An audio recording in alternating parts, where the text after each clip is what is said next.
আন্তর্জাতিক মাতৃভাষা দিবস বঙ্গীয় সমাজে বাংলা ভাষার অবস্থান নিয়ে বাঙালির আত্মসন্মেষে যে ভাষা চেতনার উন্মেষ ঘটে তারই সূত্র ধরে বিভাগ উত্তর পূর্ববঙ্গের রাজধানী ঢাকায় ১৯৪৭ সালের নভেম্বর-ডিসেম্বর ভাষা বিক্ষোভ শুরু হয়।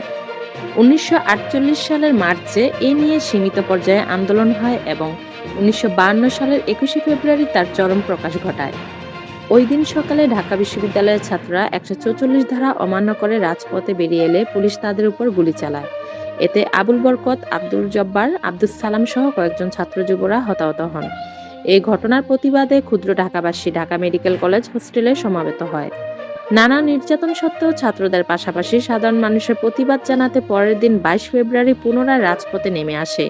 তারা মেডিকেল কলেজ হোস্টেল প্রাঙ্গণে শহীদদের জন্য অনুষ্ঠিত গায়েবী জানাজায় অংশগ্রহণ করে।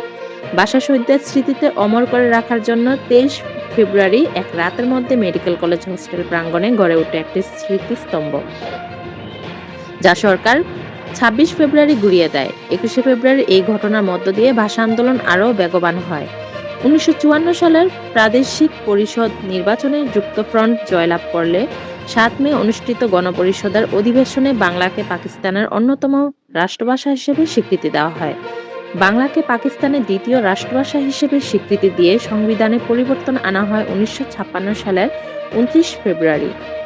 ১৯৮৭ সালের ২৬ ফেব্রুয়ারি জাতীয় সংসদে বাংলা ভাষা প্রচলন বিল পাস হয়, যা কার্যকর হয় ৮ মার্চ ১৯৮৭ সাল থেকে।